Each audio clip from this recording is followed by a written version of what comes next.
never knew that my mom was a sprinter or an athlete or anything like that. When I found out that my mom was an Olympian in the 1956 Olympics, no way, we couldn't imagine that.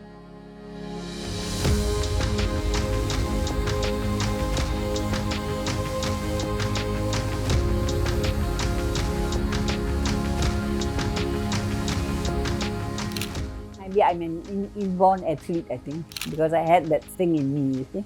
But I went through a very, very hard time.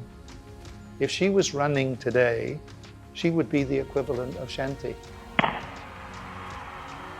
Shanti is not the first female sprinter to come to the Olympics. We have Tang Pui Hua and Mary Klass and Janet Jesudasa. Mary Beatrice Klass was born into a large Catholic Eurasian family in Singapore in 1935. This meant that she lived through a tumultuous time. 1935 was when the world was coming close to World War II. In the Japanese occupation, my mom would have been around 9 or 10. My grandfather had to protect them. They were very afraid of the Japanese. That's where he got his protective spirit from. They grew up in this place called Rangoon Road. And Rangoon Road is where there were a number of clubs that were situated there with huge fields. And there was a kampong spirit among the people that lived there. So she was used to open spaces and running around. And I guess when you have 6 other siblings and you're right in the middle, sometimes you have to stand out.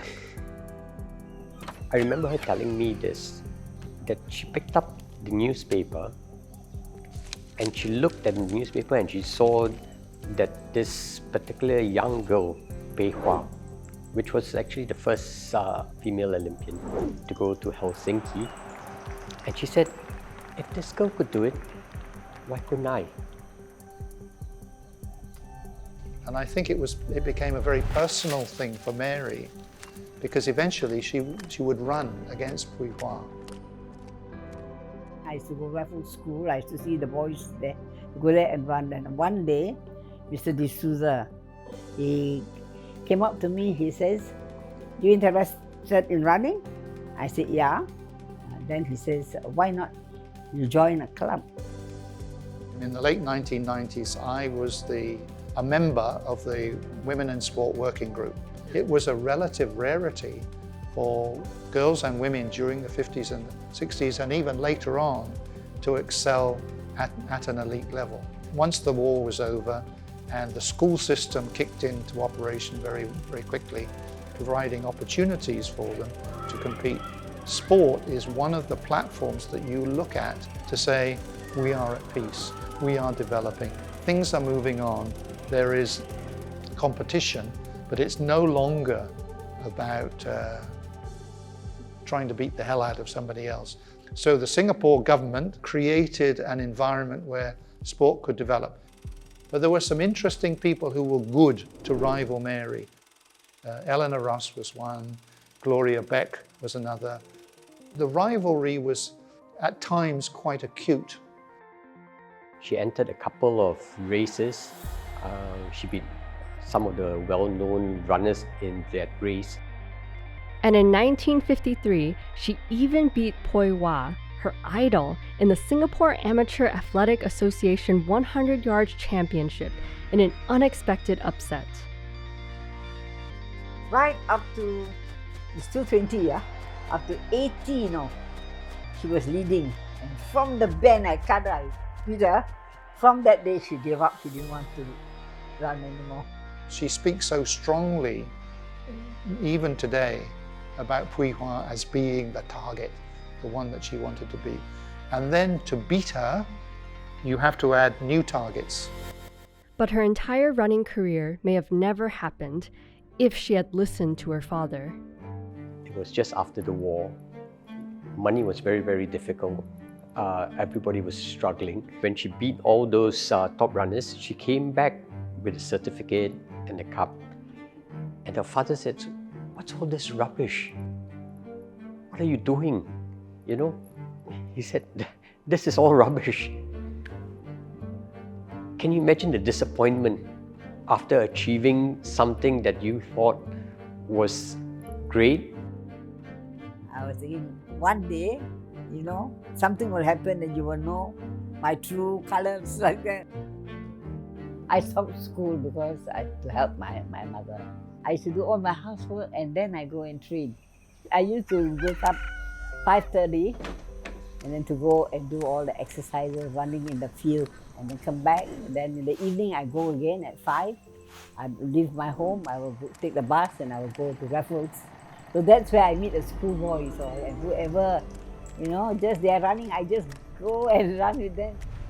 After a while, the girls didn't provide any competition. So she decided to run against the men. Once it was established that she was very, very good, she was given a pair of spikes by Chu Seng-kui, the football manager of Singapore, Uncle Chu. Mary didn't really need much in terms of the technology. What she needed was knowledgeable support from coaches, people who could reinforce her feeling that she was doing something worthwhile. My mother was a very sickly woman. She suffers from TB for many years, right? And my mother lived 17 years, you know, with one lung. If my mother, a sickly woman, can go through a life like that, why can't I? You know, I want to make a name for myself and I want to make a name for Singapore. At 18, a determined Mary qualified for the 1954 Asian Games in Manila. It was the largest multi-sports event in the world, second only to the Olympics. The Asian Games episode in 1954, I think, was particularly crucial in shaping her personality. Her mum sold her flannel. She ran with spikes, which the cobbler actually knocked nails in them. So many nations, and then, oh, I'm here, you know, how come I'm here, you know, this sort of thing. And then when I was training, the Japanese fellow was watching me running. The final that she ran in featured a Japanese runner, Atsuko Tambo.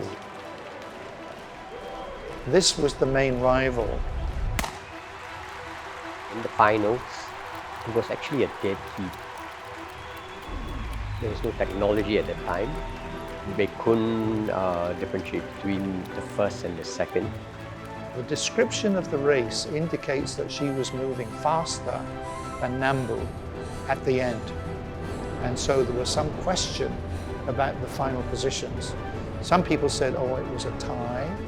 Mary was in a deadlock with her fellow runner at 12.5 seconds for first place. It would have been the best performance for a Singaporean in the Asian Games and the country's first gold. And somebody foolishly said, well, Mary will always have another chance to win the gold medal, so we're going to award it to the Japanese runner. It took 70 years before a Singaporean finally had a female sprinter to win the Asian Games silver medal in the 100. Only a silver medal, I think, was a little bit of an injection into determination on her part. She is a determined lady, you know, she wants history to be written in the right sort of way. Mary smashed records again and again in the 100-yard and 220-yard sprints at the Amateur Athletics Association Championships in 1955 and 1956. These wins led the 21-year-old onto the biggest stage of the world. So Melbourne was the first Olympic Games in the Southern Hemisphere. What the automatic consequence of that was, it was going to be cheaper for Singapore to send a team to the Olympic Games. It's the pinnacle, it's the ultimate competition for human beings. Singapore sent its largest contingent ever It has never sent as many as 40, all of them male. The only women, Mary and Janet, in track and field. I was overjoyed is because just imagine Asian Games to the Olympics. When we're doing the march past in night, you see, so Janet and myself, of course, in front, and then I felt, wow. I felt great because I was a small person against the big people, and yet I went through with all that tremendous joy. You cannot describe. Imagine just a simple Singaporean girl with not much education get to travel competing with the world's best. Against the stiff international competition, she broke yet another Malayan record for the 200-meter heat. But she didn't get past the first heat. But I think we don't, or I certainly don't tend to emphasize that at all. The fact that you're an Olympian, that you're in the race against Shirley Strickland, who's an Australian who I think subsequently won the gold medal. So in relative terms, she really did very, very well. I think if you grew up in the 1950s, right, the only heroes you would have in and around were the sporting heroes. And my mom was a champion runner. They used to have a lot of people fill the stands and cheer for her. I had the public to see me run. But I was a little bit disappointed is because, my family, none of my family that saw me run until I retired. at the young age of 22, Mary retired. My one brother and 6 sisters, nobody saw me run, no. The only person saw me run is my husband. My mother, right, would have been a real popular girl, right? Her face would have been splashed in the newspaper. But my mother married the boy next door. Literally, the boy next door. This is very symptomatic of a lot of young female athletes at the time. They were often persuaded, restrict your athletic career to your late teenage years, but then you must think about getting married and having children. We wondered really, why didn't my mom tell us that she was a runner? Why didn't she tell us that she was an Olympian? I guess if I knew my mom well enough, right, she's always focused on the things that is directly in front of her rather than behind her. And so if being a wife, being a good wife, being a good mother, looking after 4 children and raising a family was a task at hand, then she was focused at that. Participating in sport is something intrinsically interesting. I don't think she got paid for anything that she was doing. In the Eurasian community, they often state, we do this for the sake of doing it, because we love doing it. They may not specifically impact on the wealth of the nation, but they are helping to shape the character of the nation. In 2016, Mary Klass was inducted into the Singapore Women's Hall of Fame, earning her rightful spot in history. Yes, she achieved a lot, but I think that's one part of her life. My mom is so much more than a runner. The person that I've lived with all my life, the person who is kind, who is generous. The quote from St. Paul to Timothy. I fought the good fight. I've completed the race. I've kept the faith. I think that described my mother's life.